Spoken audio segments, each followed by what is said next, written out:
Todo comenzó con una mala decisión tomada en el peor momento. Mateo no era un tipo peligroso ni particularmente curioso en temas turbios, pero sí tenía un defecto que lo metía en problemas más seguido de lo que admitiría. Tomaba decisiones impulsivas, especialmente cuando estaba borracho. Aquella noche, después de una larga jornada de fiesta con sus amigos, regresó a su pequeño departamento en las afueras de la ciudad completamente ebrio. A duras penas podía mantenerse de pie, pero tenía esa clase de embriaguez que te empuja a hacer estupideces con entusiasmo. Encendió su laptop y, sin pensarlo demasiado, abrió Tor, el navegador que había instalado hacía meses para explorar los rincones prohibidos de la Deep Web. Nunca había comprado nada. Solo se metía a mirar foros de conspiraciones, mercados clandestinos y cosas extrañas que le parecían más leyenda urbana que realidad. Pero esa noche, guiado por el alcohol, no solo exploró, decidió participar. Terminó en un sitio oscuro, sin colores ni diseño moderno. Solo fondo negro y texto en rojo que decía: cajas misteriosas, entrega garantizada. Bajó un poco y leyó la descripción. Decía que por $50 en Bitcoin podías recibir una caja sorpresa con artículos aleatorios. La lista incluía desde tecnología de segunda mano, como celulares y tablets, hasta joyas robadas, drogas recreativas, objetos personales de personas desconocidas e incluso recuerdos únicos. Mateo se rió. Le parecía ridículo y emocionante a la vez. El detalle que lo empujó a hacerlo fue que uno de los ejemplos decía: podrías recibir un iPad de última generación. Sin pensarlo, transfirió $50 en criptomonedas y, por si fuera poco, escribió en el formulario de contacto un mensaje patético. Hola, quiero el iPad. Si me lo mandan, les doy 50 más. Luego hizo justo eso. Envió otros 50, como si estuviera sobornando al azar a alguien del otro lado del mundo que ni siquiera sabía si existía. Cerró su laptop y se desplomó en la cama. A la mañana siguiente, tenía una migraña brutal. Ni siquiera recordaba bien lo que había hecho. Con los días, lo olvidó casi por completo. Pasaron casi 3 semanas. Una tarde, cuando regresaba de trabajar, encontró un paquete frente a la puerta de su apartamento. No tenía remitente. Era una caja de cartón sencilla, sellada con cinta negra y su nombre escrito en marcador rojo. No venía con logos de paquetería, ni estampillas, ni nada que indicara su procedencia. Mateo la miró un momento, confundido. La subió con cuidado, preguntándose si alguien se había equivocado o era algún tipo de regalo. Una vez dentro de su departamento, se sentó en el suelo y tras vacilar unos segundos, la abrió. Lo primero que sintió fue el olor. No era putrefacto, pero sí denso. Una mezcla entre humedad, perfume barato y algo más indefinible, como encierro. Dentro de la caja encontró cosas que no tenían ningún tipo de relación entre sí. Había un suéter de mujer claramente usado y con aroma a cigarro, una bolsita con marihuana seca, un frasco de pastillas azules sin etiqueta, una cadena de oro sucia y vieja, con una inscripción en letras rusas, y en el fondo, envuelto en papel burbuja, un iPad negro, sin logo, sin marcas, completamente anónimo. Mateo se quedó inmóvil por unos segundos. Luego se echó a reír. No podía creer que, dentro de todo, le hubieran mandado lo que pidió. Encendió el dispositivo, sorprendido de que aún tuviera batería, y vio que solo tenía una carpeta en el escritorio. Memorias. La abrió sin pensarlo. Había decenas de fotografías. Las primeras eran irrelevantes. Calles, estaciones de bus, una cabina telefónica rota. Pero pronto, todo se volvió inquietantemente familiar. Reconoció el parque frente a su edificio, la entrada del complejo donde vivía, su propio buzón, su puerta. Las siguientes fotos estaban tomadas desde dentro de su departamento.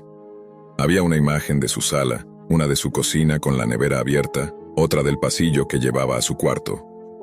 Lo más perturbador es que todas estaban captadas desde ángulos imposibles, como si alguien hubiera estado caminando dentro de su casa mientras él dormía. Mateo sintió un sudor frío en la espalda. Pasó rápidamente las imágenes, con la respiración agitada. Una mostraba a su madre, dormida en el sofá cuando lo visitó la semana anterior. En la foto, al fondo, se alcanzaba a distinguir una figura oscura, encapuchada, de pie en el umbral de la puerta. Otra imagen mostraba su baño con la luz encendida, y otra más. Su habitación con él durmiendo, cubierto hasta la cintura. Esa última imagen lo hizo retroceder. Era una foto suya, acostado en su cama. Él nunca permitió que nadie más tuviera las llaves del apartamento. Nadie más vivía con él. Y esa imagen solo podía haberse tomado desde dentro, a menos de 1 metro de distancia. El iPad vibró de pronto. Una nueva foto apareció en la carpeta. Mateo tragó saliva. Era una captura tomada hacía apenas unos segundos. La imagen mostraba su rostro viendo el iPad exactamente como estaba ahora. Saltó del suelo, dejó caer el dispositivo y comenzó a revisar el apartamento, gritando, revisando puertas, ventanas, el closet, debajo de la cama. Nada. Todo parecía cerrado. Todo parecía normal, pero ya no se sentía seguro. Esa caja no era solo una broma. Cada objeto ahí dentro tenía un propósito. Cada elemento hablaba de una observación prolongada, de un mensaje encriptado que solo ahora empezaba a entender. La Deep Web no solo le había robado su dinero, le había quitado algo más valioso, su privacidad, su seguridad, su paz. Lo había convertido en un blanco. Mateo no durmió esa noche, ni la siguiente. Cada crujido de la madera, cada sombra proyectada por los faroles del exterior, se le clavaban en el pecho como agujas. Se sentía observado constantemente, como si alguien lo estuviera monitoreando desde algún punto invisible del edificio, o peor aún, desde adentro de su propio apartamento. Durante el día, trataba de mantener la calma. Fue al trabajo, fingió que todo estaba bien, pero por dentro su cabeza hervía con preguntas sin respuesta. Revisó la caja una y otra vez, buscando alguna pista, algún código, una huella, algo que le dijera quién estaba detrás. No encontró nada. El iPad seguía encendido, inmóvil sobre la mesa como si lo esperara. Mateo se acercó con cautela y lo encendió de nuevo. La carpeta Memorias ahora tenía más imágenes. Nuevas. Fotos que no estaban ahí la noche anterior. Una mostraba su cocina tomada desde una esquina alta, como si alguien hubiera instalado una cámara oculta en la lámpara del techo. Otra mostraba su sala, vacía, pero con una figura sentada en el sofá. Al principio no lo notó, pero al hacer zoom, distinguió lo que parecía un rostro parcialmente cubierto con una capucha negra, mirando directamente a la cámara. La figura tenía los pies descalzos, pálidos, sucios, como si hubiera entrado sin dejar rastro. Otra foto lo sacudió aún más. Él, de nuevo dormido, pero esta vez en posición fetal, abrazando su almohada. Esa imagen no existía el día anterior. Fue tomada la última noche. Mateo sintió que el estómago se le encogía. Alguien seguía entrando.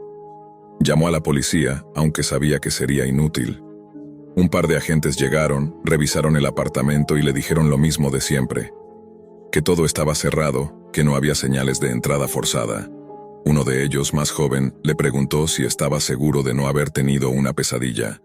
Mateo insistió en que alguien había estado allí, pero no mencionó la Deep Web, ni el iPad, ni la caja.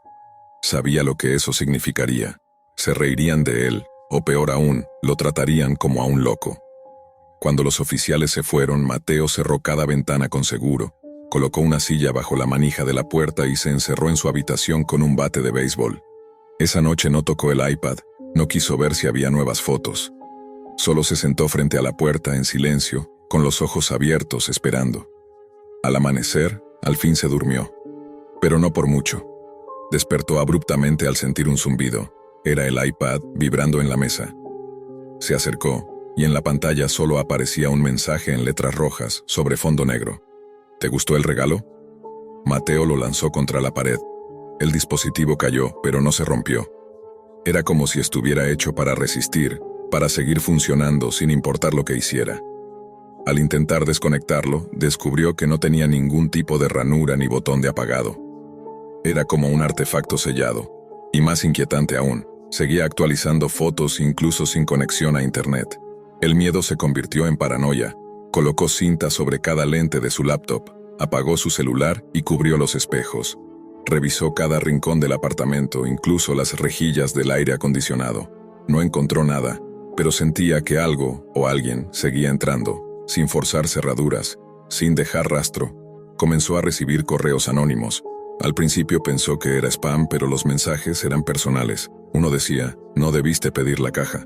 Otro, nos gusta cómo duermes. Mateo entró en pánico. Intentó rastrear los correos, pero provenían de servidores imposibles de rastrear, en dominios ocultos, con encriptación que superaba cualquier sistema gratuito de análisis. Cada vez que respondía, recibía una imagen suya en cuestión de minutos, tomada desde un ángulo distinto. Algunas mientras comía, otras mientras iba al baño, una incluso mientras se duchaba. Empezó a notar cosas pequeñas, casi imperceptibles. Un vaso movido de lugar, una camiseta desaparecida, la puerta del microondas ligeramente abierta, cuando él recordaba haberla cerrado.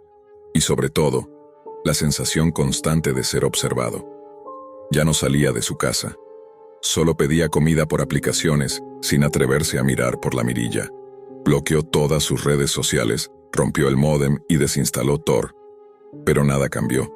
Cada vez que intentaba ignorarlo, el iPad lo premiaba con una nueva galería de imágenes, como si supiera exactamente qué momentos lo harían quebrarse. Fue entonces cuando Mateo entendió que esto no era una simple broma, ni una amenaza pasajera. Lo que comenzó como un impulso estúpido en la Deep Web había abierto la puerta a algo mucho más oscuro y estructurado. No eran simples hackers, no era un loco cualquiera, era una red, un sistema, una maquinaria que se alimentaba del miedo y la exposición, y que ahora lo tenía a él como objetivo. La caja misteriosa no era un regalo, era una sentencia. Mateo decidió irse, ya no podía más. Empacó apresuradamente una mochila con algo de ropa, su laptop, un disco duro externo y algo de efectivo. Dejó el iPad atrás, tirado en el suelo del departamento, aún encendido, como si lo observara desde la esquina. Tomó un autobús rumbo a otra ciudad sin avisarle a nadie. Cambió su número, se desconectó de toda red digital, incluso empezó a usar efectivo en lugar de tarjetas. Rentó una habitación en un motel barato, con la idea de desaparecer por completo durante un tiempo. Pensaba que, tal vez, al cortar todo contacto con Internet y desaparecer del radar, dejarían de seguirlo. Pero no fue así. La primera noche en el motel, recibió una llamada a la línea fija de la habitación. No había dado ese número a nadie. Levantó el auricular con la mano temblando. Del otro lado no habló nadie.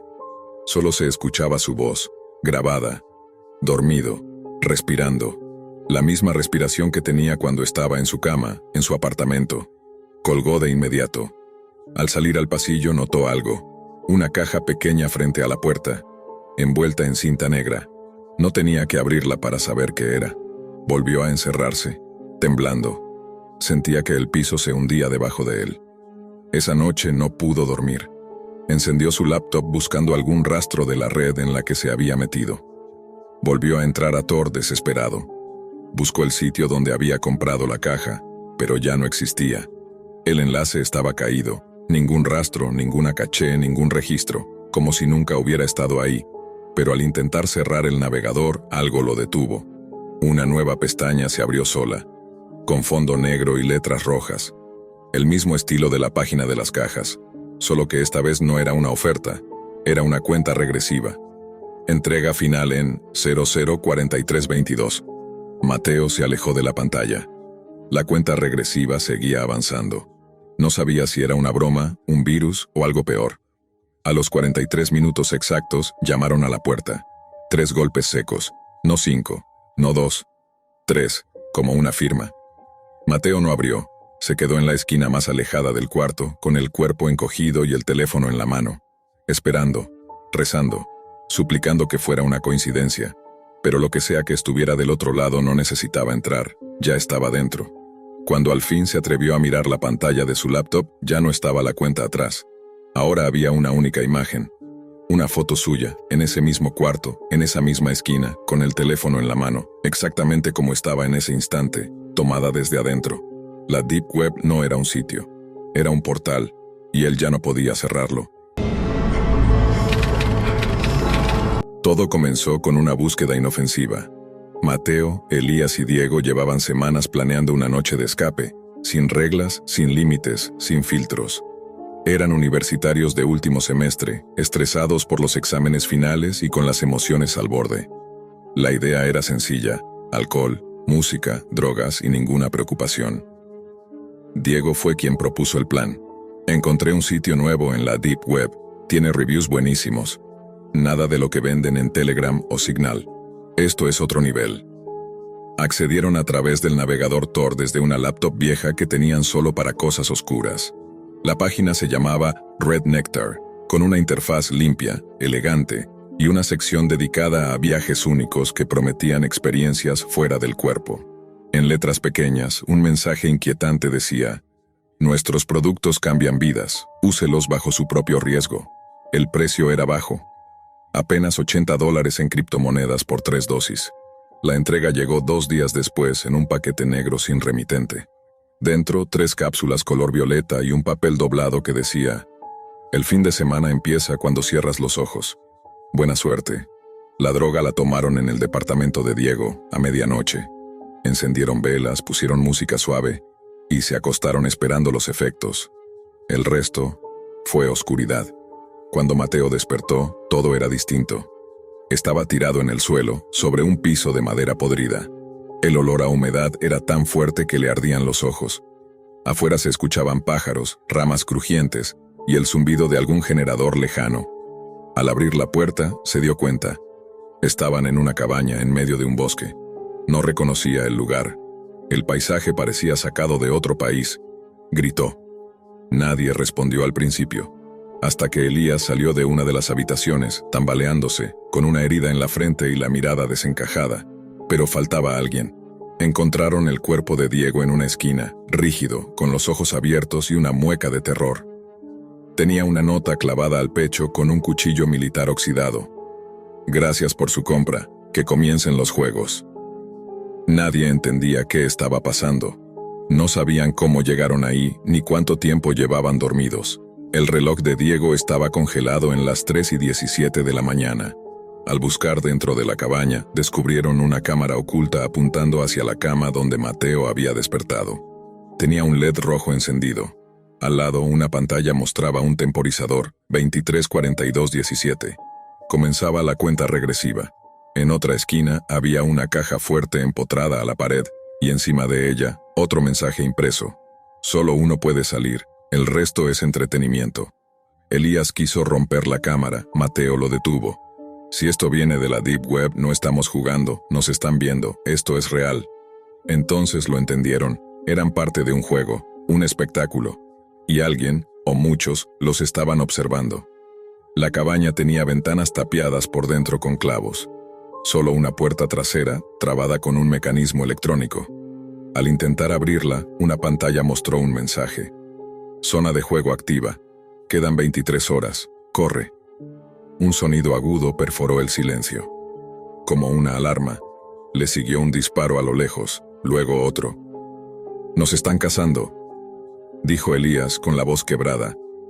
Cuando salieron de la cabaña, vieron las cámaras colgadas entre los árboles, camufladas. Algunas apuntaban hacia el cielo, otras hacia ellos. Todo era monitoreado, como una especie de programa clandestino transmitido en la Deep Web. No sabían cuántos los estaban viendo, ni quién había pagado para participar, pero sí sabían algo. No estaban solos. Un ruido entre los arbustos confirmó sus sospechas. Un silbido largo y luego pasos, pesados, lentos. Del bosque emergió una figura vestida con un traje de camuflaje. Portaba un rifle con mira térmica y un auricular en la oreja. Cuando los vio, sonrió, apuntó. Tuvieron que correr. Se adentraron en el bosque, sin dirección, sin brújula, apenas respirando del terror. Cada tanto escuchaban disparos. Uno impactó un árbol a centímetros de Mateo. Era real. Las balas no eran de utilería. Elías cayó en un agujero camuflado. Mateo lo sacó con esfuerzo. Ambos estaban cubiertos de barro y pánico. «¿Qué diablos es esto?», gritó Elías. Mateo solo pudo decir: «Es la Deep Web, esto es lo que nunca se ve, esto es lo que compramos». Y no estaban solos. Otros jugadores comenzaron a aparecer. Una chica ensangrentada cruzó por su camino gritando algo en alemán. Luego un hombre asiático con un cuchillo en la pierna. Todos corrían hacia ningún lugar, todos intentando huir de un cazador invisible. Entre los árboles se escuchaban voces distorsionadas, como si los observadores estuvieran narrando en tiempo real, desde sus ordenadores, en alguna parte del mundo. Los mensajes eran como apuestas. Mateo caerá antes del amanecer. Elías tiene agallas, pero no durará. La chica del grupo 4 acaba de ser eliminada.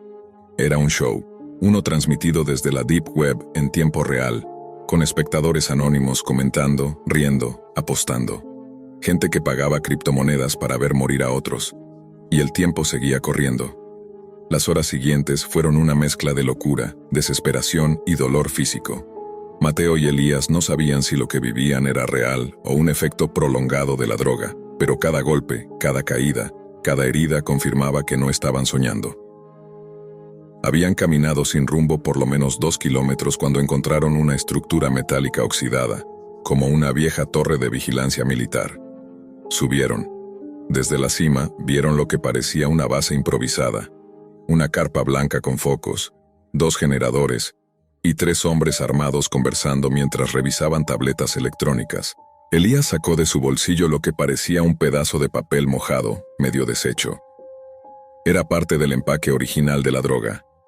Había algo más impreso en el reverso que no habían notado antes. En letras microscópicas decía: este producto forma parte del programa recreativo HUNT. Al ingerirlo, usted acepta voluntariamente participar. No hay devoluciones. Patrocinado por The Red Arena, Deep Web Only. Mateo no sabía si llorar o vomitar. The Red Arena. He escuchado eso. Es un sitio que retransmite ejecuciones en vivo, pero pensé que era una leyenda urbana, una de esas historias de Reddit. No lo es, dijo Elías. Nosotros somos el contenido. De pronto, un zumbido interrumpió el silencio. Un dron flotaba sobre ellos. Era pequeño, silencioso, con luces infrarrojas. Al reconocerlos, comenzó a emitir un pitido agudo. Una alarma. ¡Corre! Bajaron por la torre como pudieron. Mateo resbaló, se lastimó la pierna, pero Elías lo sostuvo. Detrás de ellos, un proyectil explotó la base metálica. Se escuchó el grito de uno de los cazadores acercándose.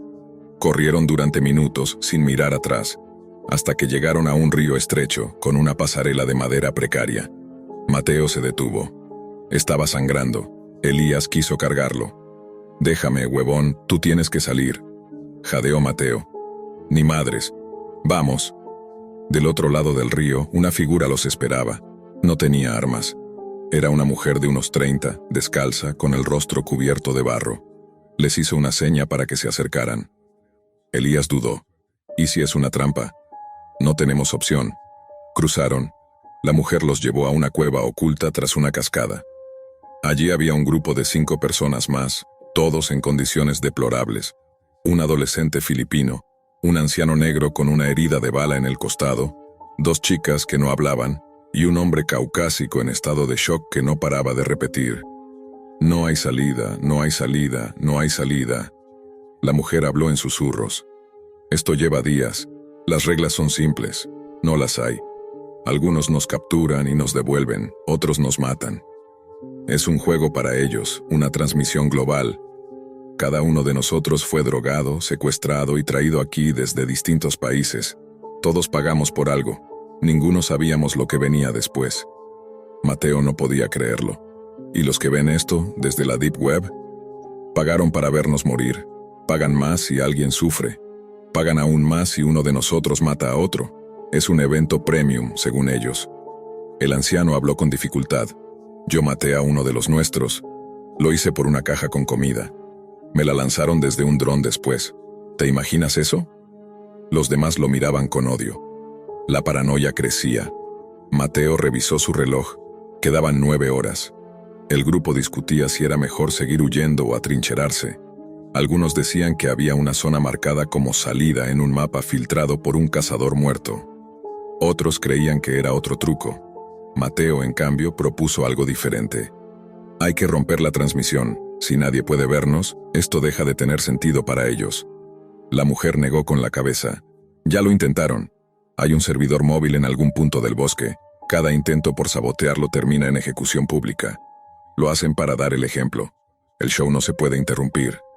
En ese momento se escuchó un estruendo afuera, como un árbol cayendo. Después, voces, risas. Las cámaras giraron hacia la entrada de la cueva. Un nuevo mensaje apareció, proyectado por uno de los drones en la pared rocosa. «Público Premium ha votado. Hora del desafío sorpresa». Una compuerta se abrió cerca del lugar. Una caja metálica emergió del suelo. Dentro había 2 cuchillos, una linterna y una nota. Un traidor está entre ustedes.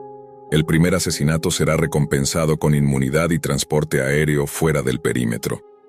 El caos fue inmediato. Elías fue el primero en reaccionar al mensaje. Esto es otra prueba. Quieren ver si nos traicionamos, si matamos por escapar. Pero el anciano herido no pensó lo mismo. Temblando, tomó uno de los cuchillos y apuntó al adolescente. Él es el traidor. Lo escuché hablar con uno de los cazadores. Vi cómo le pasaron agua. La mujer intentó detenerlo, pero fue tarde. El anciano apuñaló al chico en el pecho, una sola vez. El adolescente cayó sin emitir sonido. Murió al instante. Un dron descendió desde el cielo y dejó caer un paquete envuelto. Era una mochila y en su interior una radio, una botella de agua, un chaleco antibalas y una tarjeta con un código QR. El anciano no llegó a abrirla por completo. Una bala le atravesó el cráneo antes de poder celebrar. Desde la ladera opuesta del río, un francotirador oculto lo había ejecutado. El mensaje proyectado en la roca cambió. Traidor incorrecto, penalización activada. Los demás gritaron, corrieron. En medio de la confusión, Mateo y Elías se separaron. Elías trató de seguir a la mujer, pero pisó una mina oculta bajo las hojas. La explosión fue sorda, corta, definitiva. Mateo cayó al suelo, cubierto de sangre ajena, solo, desorientado, sin esperanza. Despertó más tarde en una estructura cerrada, como una jaula de transporte industrial. Las paredes eran metálicas y un foco lo iluminaba desde arriba. Frente a él, una cámara, un monitor, una cuenta regresiva que marcaba 000312, y una voz metálica, distorsionada, le habló. Bienvenido a la última ronda, Mateo. Has sido elegido por votación unánime para el desenlace del campeón. Aquí las reglas cambian. Tienes una salida, literal, una puerta, pero tiene un precio. Un compartimento se abrió al lado del monitor. Dentro había un bisturí quirúrgico y una nota. Retira el chip. Mateo no entendía, pero al tocarse la nuca sintió una protuberancia. Un bulto, duro, que no estaba ahí antes de tomar aquella droga. La voz continuó. Ese chip te rastrea y alimenta la transmisión en tiempo real. Si lo quitas, cortas la señal. Pero, si lo haces mal, te desangrarás en minutos. Si no lo haces, no podrás salir nunca. Elige. Con los dientes apretados, tomó el bisturí. No había espejo. Solo el reflejo borroso en la pantalla. Lo hizo. Gritó como nunca antes. El dolor fue insoportable. La sangre le nubló la vista, pero al final, lo logró. El chip cayó al suelo, cubierto de sangre y masa grisácea. La cámara hizo un sonido seco. Luego, se apagó. La puerta se abrió. Mateo salió tambaleándose hacia la luz. Un helicóptero esperaba en el claro. 2 hombres con uniformes negros lo recibieron con frialdad.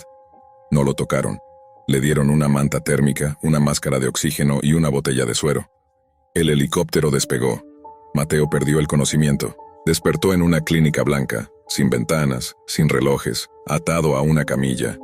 Una mujer con bata y rostro cubierto por una mascarilla quirúrgica le habló suavemente. Felicidades, Mateo. Eres un sobreviviente. Has sido muy popular. Tus cifras de audiencia superaron las proyecciones. The Red Arena agradece tu participación. Mateo quiso gritar, pero su voz no salió. Ahora comienza la siguiente etapa, distribución. En un monitor frente a él comenzaron a reproducirse los momentos más brutales de su estadía en la cabaña, editados como si fueran una serie. Con música, gráficos, efectos, su rostro, sus gritos, su dolor. En la esquina del video, un contador de visualizaciones. Reproducciones, 1.028.447. Y debajo, un botón con el logo de un sitio alojado en la Deep Web. Comprar NFT exclusivo, la cacería de Mateo, 2.3 ETH. Desde que tenía 13 años, siempre tuve curiosidad por las cosas prohibidas. No era por morbo, al menos no del todo. Era más una obsesión por lo oculto, por lo que no debía ver. Mientras mis amigos pasaban horas en TikTok o viendo videojuegos en YouTube, yo buscaba otra cosa. Algo que no se pudiera encontrar con un simple clic.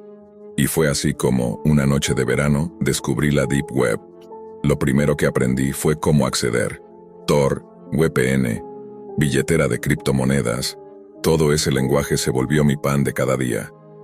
En la superficie era un chico normal, algo tímido, sí, pero educado, con buenas notas y padres amorosos. Nadie hubiera sospechado que, por las noches, me sumergía en lo más profundo de Internet, como un buzo que sabe que entre más baja, menos oxígeno queda. Las primeras veces no vi nada especial. Foros apagados, páginas muertas, mercados ilegales donde vendían desde pasaportes hasta órganos humanos.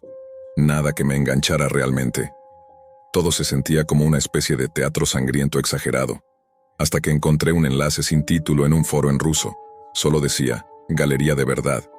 El enlace no pedía invitación ni clave, pero sí algo raro. Para ingresar, debías escribir tu apellido. Pensé que era alguna especie de gimmick, un truco de programación. Pero por curiosidad, tecleé mi apellido, Sanabria, y la página cargó. No era lo que esperaba. No había una estética gore ni fondos oscuros. Era limpia, casi profesional. En el centro, una cuadrícula de videos sin título. Todos parecían grabaciones caseras, miniaturas de habitaciones, sótanos, patios. Ninguna tenía fecha, solo números. Me temblaba la mano cuando hice clic en el primero. El video inició con una cámara estática apuntando a una silla. En ella, un hombre amordazado, con los ojos desorbitados. Podía escucharse una respiración agitada detrás de la cámara. La imagen era de alta calidad, pero lo más perturbador era la calma. No había música, no había efectos, solo silencio. Y de pronto, el sonido de pasos. Dos figuras entraron al cuadro, una mujer y un hombre. Él llevaba un mazo, ella un cuchillo. No los reconocí de inmediato. Tal vez por la máscara quirúrgica que cubría parte de sus rostros, o tal vez porque nunca imaginé que podría ser cierto. Pero cuando ella habló, mi alma se derrumbó. ¿Estás seguro de que no sabe nada?, dijo la mujer. Era la voz de mi madre. Mi madre. Tragué saliva.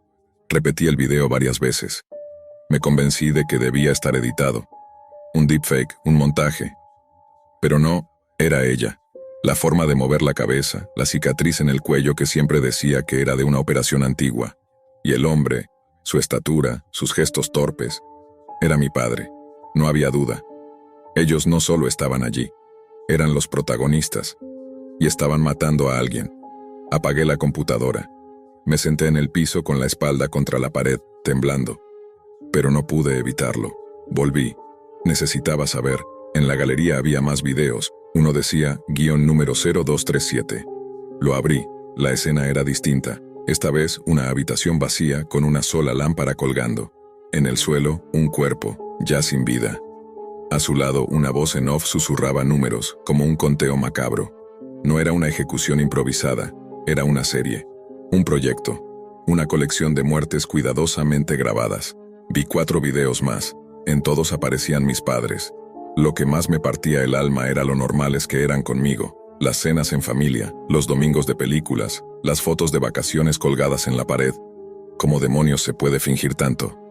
Pero el golpe más fuerte llegó con el último video, el número _0251. Aparecía una silla vacía en medio de un sótano. La cámara estaba encendida, grabando en silencio. De pronto, la puerta del fondo se abría. Y lo vi. A él, Leandro, mi mejor amigo desde la primaria. El único que sabía que yo navegaba la Deep Web. El único que alguna vez me dijo que tuviera cuidado con lo que deseaba encontrar.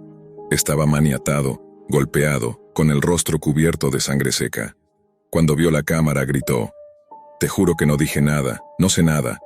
Y ahí estaban ellos otra vez, mis padres, su ropa ensangrentada, sus rostros sin emoción, como si lo que iban a hacer fuera rutina. Ahí fue cuando entendí que mi vida había terminado. No tenía a dónde correr, no podía contarle a nadie. ¿Quién me creería si dijera que mis padres son asesinos seriales que graban sus crímenes y los suben a una galería secreta de la Deep Web? Desde ese momento, cada noche es una tortura. Me pregunto si lo saben, si me vieron entrar a esa página, si están esperando el momento para hacerme lo mismo. Sus miradas en la mesa ahora me parecen distintas, más pesadas, más frías, como si supieran que yo sé. A veces me despierto con el sonido de pasos en el pasillo, con la sensación de que alguien me observa. Reviso mi computadora todos los días, y la galería sigue allí, cada vez con más videos, pero no me atrevo a ver más. porque sé que el próximo podría tener mi nombre. Durante los días siguientes, me volví una sombra dentro de mi propia casa. Caminaba de puntillas, evitaba mirarlos a los ojos, fingía estar enfermo para no cenar con ellos. Mi madre tocaba la puerta de mi cuarto con su habitual tono dulce. ¿Todo bien, mi amor? Yo respondía con un hilo de voz, encerrado entre mis pensamientos, sabiendo que esa dulzura era la misma que usaba minutos antes de torturar a alguien. Mi padre seguía con sus rutinas. Arreglaba cosas en el garaje, regaba las plantas, me preguntaba si necesitaba algo para la escuela. Todo igual, todo tan perfectamente montado, que eso era lo más aterrador. Pensé en denunciar, en huir, incluso pensé en matarlos antes de que me mataran ellos, pero no tenía pruebas físicas, no tenía cómo mostrar lo que vi sin revelar que había estado navegando por la Deep Web. ¿Y si eliminaban la galería? ¿Y si ya sabían todo? ¿Y si me estaban observando desde el primer video? Una noche tomé valor. Ingresé otra vez a la página. La galería había cambiado. Ahora había una pestaña nueva con un icono de ojo. Al hacer clic apareció una línea de texto. Bienvenido de nuevo, Tomás. ¿Quieres ver lo que viene? Me congelé. Mi nombre. No mi apellido. Mi nombre. La pantalla parpadeó y se abrió una transmisión en vivo. Era mi habitación, desde un ángulo que yo no reconocía. Había una cámara oculta dentro de mi propio cuarto. La respiración se me cortó. Me giré lentamente, escaneando las paredes, la lámpara, los estantes. Y ahí estaba. Un pequeño punto negro escondido dentro de la rejilla del aire acondicionado. Había sido observado todo este tiempo, no solo cuando descubrí los videos, sino desde mucho antes. Y entonces llegó el punto de quiebre. Bajé al sótano cuando ellos dormían. Revisé cada rincón. La casa tenía una trampilla vieja, cubierta con alfombra, justo debajo del mueble de herramientas de papá.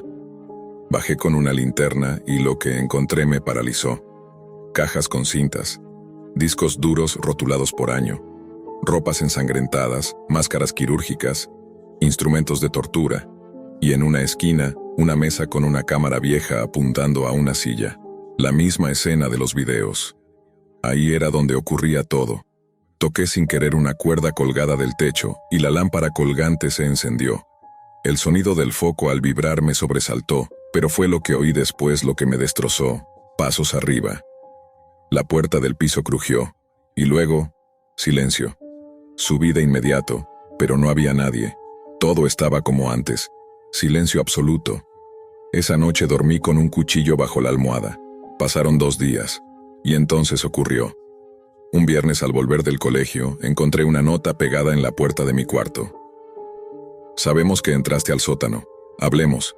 A las 10 de la noche la nota no tenía firma, pero no la necesitaba. Su caligrafía era perfecta, la misma con la que mi madre escribía las tarjetas de cumpleaños. Fui al baño, vomité 2 veces. Pensé en correr, pero no podía dejar atrás todo sin saber qué iba a pasar. Tal vez querían explicarlo. ¿Podía haber alguna lógica detrás? No ver nada justifica eso. Pero ahí estuve, a las 10 en punto, sentado en la mesa del comedor, con los dos frente a mí. Papá sirvió café. Mamá no sonreía. Te lo advertimos muchas veces, Tomás, dijo él. Te dijimos que no vieras lo que no debías, dijo ella. Guardé silencio. Mi padre suspiró. Queremos que entiendas algo. No somos monstruos. Somos necesarios.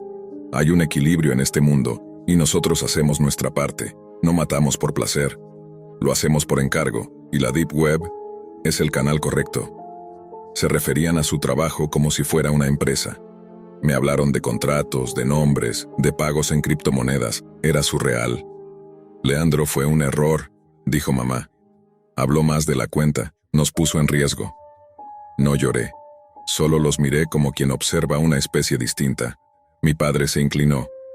Y ahora tú estás en riesgo también. La galería no es solo para clientes, es para miembros. Y tú ya fuiste registrado. Ahí supe que estaba atrapado. Me ofrecieron una elección. O te unes a nosotros, dijo mi madre, o desapareces, como todos los demás. No respondí. Solo asentí con la cabeza. Esa noche no dormí. Planeé todo. Tenía solo una oportunidad. No podía enfrentarlos físicamente, pero sí exponerlos. Pasé días extrayendo los videos, guardándolos en una USB cifrada, ocultándola dentro de una lámpara vieja en el cobertizo. Preparé un paquete anónimo para enviarlo a un periodista de crímenes cibernéticos que conocí en un foro. Esperaba que lo suficiente llegara a manos correctas. Esperaba que alguien me creyera. Pero una semana después, mi casa amaneció vacía, sin señales de ellos. La galería había desaparecido. Todos los videos, eliminados. Las cuentas en la Deep Web, borradas. Solo quedaba un mensaje en mi correo cifrado. Ya no perteneces a esta familia, pero nunca estarás fuera del alcance. Desde entonces, vivo con otra identidad. Cambié de país. No uso redes sociales. Pero no hay un solo día que no mire sobre mi hombro. No hay una sola noche en que no sueñe con ese sótano. A veces escucho voces a través de la radio. A veces encuentro cámaras donde no deberían estar. La Deep Web me mostró la verdad, pero también me robó la posibilidad de volver a ser normal. Porque cuando ves lo que yo vi, no hay regreso, solo queda sobrevivir. Trevor nunca había sido un tipo entusiasta de los cumpleaños, pero ese año, por alguna razón que no entendía del todo, decidió no ignorarlo. Tal vez porque necesitaba distraerse. Tal vez porque ya había pasado medio año desde que Pete desapareció sin dejar rastro y fingir normalidad era la única manera de no volverse loco. Aquella noche no hubo fiesta, ni globos, ni amigos. Solo él, una pizza fría y una pequeña pila de regalos que su madre le dejó en la mesa. Entre los paquetes había una caja distinta, negra, sin etiqueta, sin remitente. El papel que la cubría era opaco, y al retirarlo se encontró con una nota corta, escrita a mano. Tu premio te espera donde reíste por última vez. En un principio, Trevor pensó que se trataba de una broma. Tal vez un mal gusto de alguien del pasado, o incluso una extraña forma de recordarle a Pete. Pero la letra, esa letra era idéntica a la de su amigo, y ese detalle, más que nostalgia, le provocó escalofríos. Dentro de la caja había una brújula vieja, una linterna pequeña, un mapa con marcas rojas y una memoria USB. Cuando conectó la USB a su computadora, lo primero que apareció fue un archivo de texto titulado Bienvenido a tujuego.txt. El documento decía que acababa de comenzar una búsqueda del tesoro personalizada, diseñada especialmente para él. Las instrucciones eran claras. Debía seguir las pistas, una por una, en lugares que compartió con Pete, y si llegaba hasta el final obtendría un premio imposible de imaginar. Pero el archivo terminaba con una frase inquietante. No puedes salir. La Deep Web ya sabe quién eres. Estás dentro. Trevor cerró la laptop de golpe. No entendía qué sentido tenía todo esto. No había usado la Deep Web en años, desde que un amigo le mostró cómo navegar por Tor para descargar libros prohibidos y mirar foros oscuros donde nadie usaba nombres reales. No recordaba haber dejado puertas abiertas, y mucho menos haber autorizado algún juego. Al día siguiente, mientras intentaba olvidarse de Lazu, encontró un sobre en su buzón. No tenía sello ni dirección. Dentro había una foto. Él, la noche anterior, sentado frente a su computadora, con la pantalla mostrando el archivo abierto. Abajo, con tinta roja, decía: Muy bien, primer paso cumplido. Vamos al siguiente. La primera ubicación marcada en el mapa era una vieja banca en el parque donde Trevor y Pete solían reunirse después de clases, cuando todo era más simple, cuando aún creían que el mundo no era tan cruel. Al llegar, revisó debajo de la banca y encontró una bolsa de plástico. Dentro había otra nota, más enigmática aún. Recordar es revivir, pero cuidado, revivir también significa desenterrar. Y entonces comenzó. La segunda pista lo llevó a una cabina telefónica abandonada, luego a una cabaña vieja cerca del lago. En cada sitio había objetos cuidadosamente colocados. Un dibujo que él mismo había hecho en el colegio. Un mechón de cabello amarrado con una cinta azul, igual al que Pete solía usar en la secundaria. Una grabadora con una voz distorsionada que le decía: Estás haciendo lo correcto, ya casi llegas al final, no mires atrás. La paranoia se instaló en su mente como una enfermedad. No sabía si estaba siendo seguido. No sabía si alguien había manipulado sus recuerdos, sus objetos, su pasado entero. Pero no podía detenerse. Algo lo empujaba hacia adelante, como si una fuerza invisible lo guiara, o como si fuera el protagonista de una película donde él no escribió el guión. La siguiente pista lo llevó a un campo remoto, un terreno baldío donde solían fumar y reír sin miedo a que los descubrieran. Era de noche, había niebla y una cruz de madera clavada en medio del terreno. Al principio pensó que era parte del juego, otra trampa psicológica, pero al escarbar con las manos, porque había una pala a pocos metros convenientemente colocada, sintió algo blando y húmedo. Siguió cavando aunque el instinto le gritaba que huyera, y entonces lo vio. Un cuerpo, una bolsa negra, y dentro, el rostro pálido y descompuesto de Pete. Trevor retrocedió de inmediato, tropezó, gritó sin voz, vomitó. El terror era tan profundo que paralizaba, y lo peor estaba por venir. Junto al cuerpo alguien había dejado una serie de objetos, una carta escrita con su puño y letra, una que jamás recordaba haber escrito, el mismo cuchillo que encontró en la cabaña, ahora limpio pero cubierto de huellas, y una vieja camiseta manchada de sangre. Todo lo vinculaba con el asesinato. Todo apuntaba a él. Sonó su teléfono. Una notificación de un número desconocido. Un enlace de la Deep Web.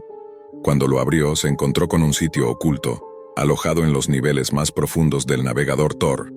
El título del sitio era La cacería perfecta, el inocente culpable. Era un foro, y él era el tema central. Había capturas de pantalla suyas, fotos de los lugares a donde había ido, imágenes de los objetos que había tocado. Incluso una transmisión en vivo con un contador regresivo. El sitio tenía usuarios activos, decenas, tal vez cientos. Comentaban, apostaban, opinaban, algunos preguntaban cuándo sería capturado. Otros celebraban lo convincente que era su expresión de miedo. Había sido manipulado desde el principio. La Deep Web no solo le había arrebatado a Pete, le había robado la vida entera. Todo era una trampa meticulosamente diseñada para incriminarlo, para destruirlo. Y lo peor de todo, aún quedaban pistas por encontrar. Aún quedaban ojos observándolo. Aún no había terminado el juego. Trevor no sabía cuánto tiempo llevaba caminando. La tierra bajo sus pies parecía moverse con cada paso, como si todo lo que conocía se estuviera desmoronando bajo él. Cada vez que cerraba los ojos, veía el rostro de Pete. No como era cuando estaban en el colegio, riéndose por tonterías, sino como lo había encontrado. Pálido, inmóvil, muerto. El juego lo había destrozado. Intentó borrar las imágenes de su cabeza, pero no podía. Cada vez que parpadeaba, las fotos del sitio de la Deep Web aparecían como flashes, su rostro distorsionado por el miedo, sus manos cavando la tierra, el cuerpo, la sangre. No sabía quién había montado esa trampa, pero la perfección con la que lo incriminaban solo podía ser obra de alguien con acceso total a su vida. Las publicaciones en el foro se volvían más frenéticas. Algunos usuarios pedían que se transmitiera su captura en vivo. Otros, más crueles, exigían que él fuera el siguiente en ser enterrado. Un nuevo mensaje apareció en la pantalla. Última pista, vuelve a casa. Trevor temblaba cuando abrió la puerta de su casa. Todo estaba en silencio. Sus padres no estaban. Habían salido la noche anterior y aún no volvían. Sobre la mesa del comedor, como si alguien lo hubiera dejado hacía segundos, encontró una caja blanca. Dentro, una laptop nueva, ya encendida. No necesitó iniciar sesión.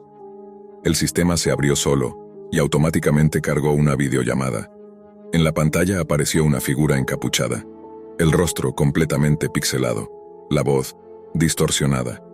«Bienvenido al final, Trevor». «¿Quién eres?», susurró él. «Soy el arquitecto, el que vio tu alma, el que conoce tus secretos mejor que tú. ¿Por qué haces esto? ¿Por qué a mí?». El encapuchado inclinó la cabeza. «Porque quisiste jugar, porque abriste la puerta en la Deep Web cuando eras adolescente.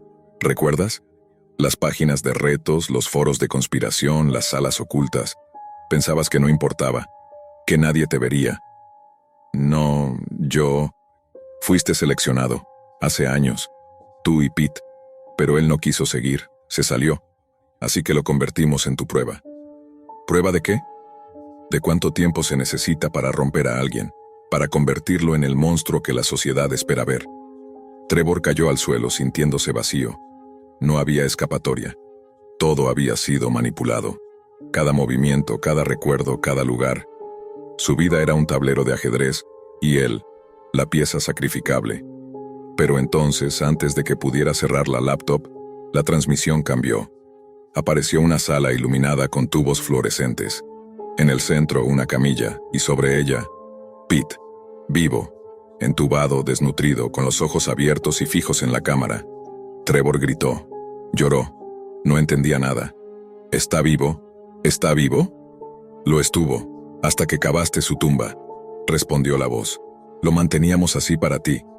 Pero el juego debía cerrar su círculo. ¿Qué demonios quieren de mí?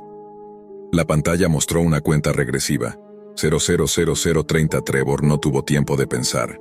Sonó la puerta. 1, 2, 3 veces. Luego el timbre. Luego los golpes. Voces gritaban su nombre. «Policía, abra la puerta». La pantalla mostraba los comentarios del foro. Usuarios celebrando. Algunos escribían. «Ahora viene la parte favorita, la caída. Yo pagué $500 por esto, no me decepcionen. Excelente final, brillante». Trevor no pudo moverse. No corrió, no gritó. Solo cayó de rodillas mientras las autoridades rompían la puerta. Lo esposaron, lo empujaron al suelo y comenzaron a leerle sus derechos. La laptop seguía encendida. La transmisión continuaba, pero ahora, en lugar del encapuchado, se veía una sala oscura, llena de monitores donde otros usuarios con máscaras celebraban frente a sus pantallas. Era un espectáculo. Era un negocio. La Deep Web había ganado. Y Trevor era solo otro trofeo más. Todo comenzó como un proyecto académico. Nada fuera de lo normal. Lucas era estudiante de sociología en su último semestre, y como parte de su tesis, había decidido investigar el impacto de las subculturas extremas en línea. No buscaba likes ni viralidad, solo una buena calificación, algo que pudiera impresionar a su tutor y tal vez algo que lo hiciera destacar. La idea era sencilla: navegar por los márgenes digitales del Internet convencional y documentar foros donde se desarrollaban comunidades radicales. Había oído hablar de grupos de incels, conspiranoicos, adoradores de asesinos seriales y otros que se organizaban por fuera de las plataformas visibles. Pero no quería quedarse en lo básico. Fue entonces cuando su amigo Pedro, entre cerveza y charla, le dijo algo que lo marcó. Si de verdad quieres ver lo más jodido de la red, deberías entrar a la Deep Web. Lucas sabía que existía. Sabía que con el navegador Tor podía acceder a dominios ocultos y que allí se alojaban mercados ilegales, vídeos prohibidos y foros donde la moralidad no tenía cabida. Lo que no sabía era que algo tan banal como una curiosidad académica lo arrastraría directo al infierno. Instaló Tor una madrugada, cuando el silencio del edificio estudiantil pesaba como una lápida. En su primera semana navegó entre páginas llenas de código, chats vacíos y sitios caídos. La mayoría no llevaba a ninguna parte. Pero una noche encontró un foro en funcionamiento. Su nombre era directo, enfermizo, entusiastas del suicidio. Lucas pensó que se trataba de un grupo de apoyo, algo sombrío, sí, pero no tan raro. Dentro encontró hilos donde personas de todo el mundo compartían sus pensamientos más oscuros, autolesiones, intentos fallidos, listas de métodos, imágenes. Pero lo que más le llamó la atención fue una sección privada, accesible solo tras responder correctamente un acertijo enfermizo. Lucas lo resolvió después de 3 días, y ahí fue donde todo cambió. Un nuevo enlace apareció, acompañado por un texto que decía: «Próxima función, esta noche, no recomendado para cobardes». Debajo un simple botón: «Acceder al show del suicidio». Lucas lo dudó. Cerró la laptop, volvió a abrirla. Dudó de nuevo. ¿Era parte del foro? ¿Una actuación teatral? ¿Una performance? Tal vez grabaciones falsas. Pensó en el morbo, en su tesis, en lo mucho que podría impactar su trabajo si incluía un análisis de eso, y clicó. Lo que vio a continuación era una transmisión en vivo, sin filtros, sin censura.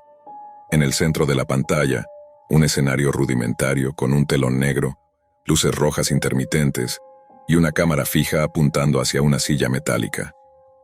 En las esquinas se veían 3 figuras encapuchadas, sentadas como jueces. Detrás de ellos, una especie de marcador digital que sumaba votos de una audiencia invisible. Lucas miraba paralizado. Los comentarios se acumulaban en un chat lateral lleno de símbolos, emojis distorsionados y frases en múltiples idiomas. Algunos pedían métodos más creativos. Otros hacían apuestas, otros simplemente reían. A los 5 minutos entró el primer participante, un hombre de unos 40 años demacrado, vestido con una bata blanca. Su rostro reflejaba resignación y un temblor constante en sus manos. Se sentó en la silla. Uno de los jueces se levantó, se acercó y le entregó una pistola. Lucas pensó que era una broma, pero el hombre no titubeó. Se llevó el arma a la boca. Lloraba. Uno de los jueces le acarició el hombro, y entonces apretó el gatillo. El sonido seco del disparo reventó los altavoces de la laptop. La sangre salpicó la cámara, el cuerpo cayó al suelo, y el marcador subió a 8.7. El chat estalló. Buen ángulo. Demasiado rápido, no se saboreó. Next. Lucas vomitó sobre su escritorio, apagó la laptop. Quiso creer que había sido un efecto especial, un montaje, una ilusión bien ejecutada. Pero algo en sus tripas le decía que no. Eso fue real. Y era solo el comienzo. A la noche siguiente regresó. No porque quisiera, sino porque no podía no volver. El morbo, el horror, la necesidad de confirmar o desmentir lo vivido, lo empujaban como un espectro. Esta vez el participante fue una mujer joven. Antes de su acto leyó una carta. El micrófono transmitía su voz temblorosa. Hablaba de abusos, de soledad, de dolor. Luego mostró una hoja de afeitar, se arrodilló frente a la cámara y empezó a cortarse el cuello, lento, metódico. Mientras el chat votaba, mientras los jueces asentían, mientras el contador marcaba 9.1, Lucas lloraba, pero no podía cerrar los ojos. Pasaron semanas. No podía dormir, no podía hablar con nadie. Había tomado capturas, grabado partes del stream, intentando convencerse de que todo había sido una locura temporal. Pero cada vez que revisaba los archivos, las imágenes seguían ahí. Claras, crudas, reales. Intentó denunciarlo, nadie le creyó. La policía dijo que eso era imposible de rastrear, que la Deep Web estaba llena de fraudes y que probablemente había sido un video fake. Pero Lucas sabía lo que había visto. Y cada noche, a la misma hora, la transmisión seguía activa, cada vez más elaborada, más violenta, más aclamada. Lucas dejó de ser un estudiante para convertirse en un espectro. Iba a clases, pero no escuchaba. Caminaba por los pasillos como un zombi. Evitaba a sus amigos. Había dejado de contestar mensajes, de hablar con sus padres, de afeitarse, de comer bien. Cada parte de su cuerpo estaba marcada por la obsesión que lo consumía, el show del suicidio.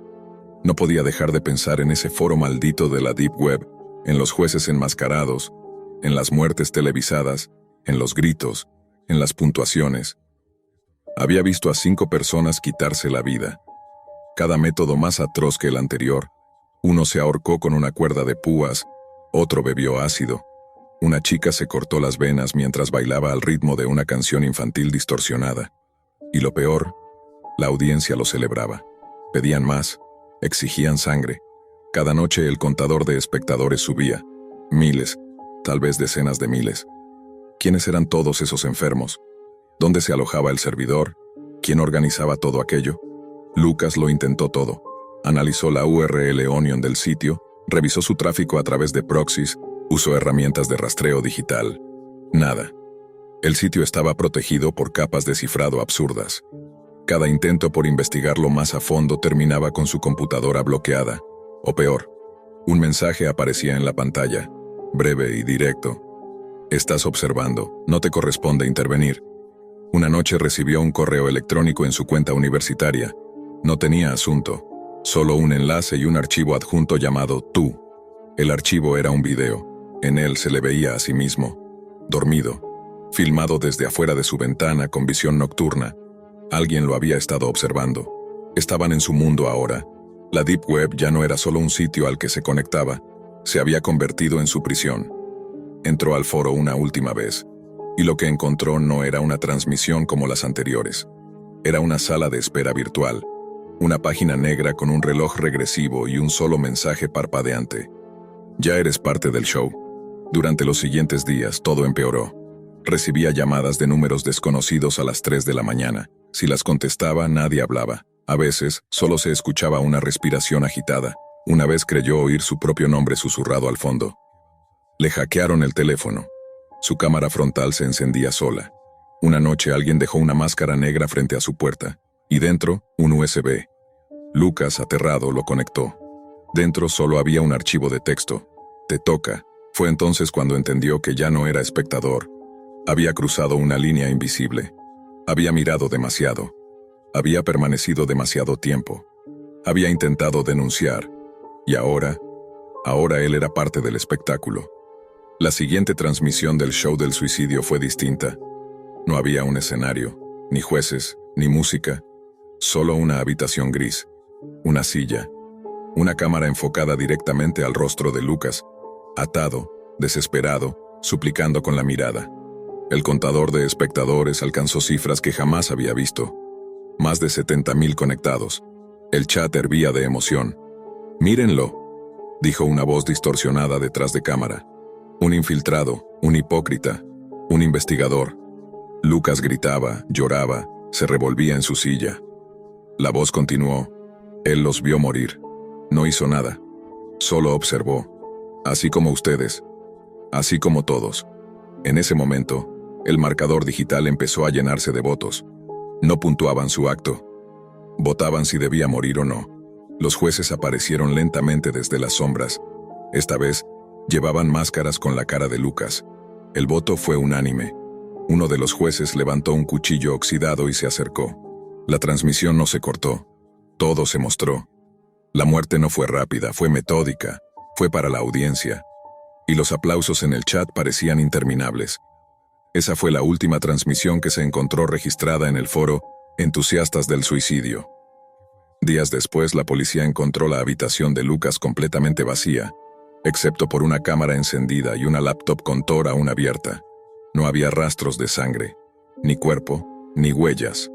Solo una nota digital en la pantalla. Gracias por mirar, mañana más.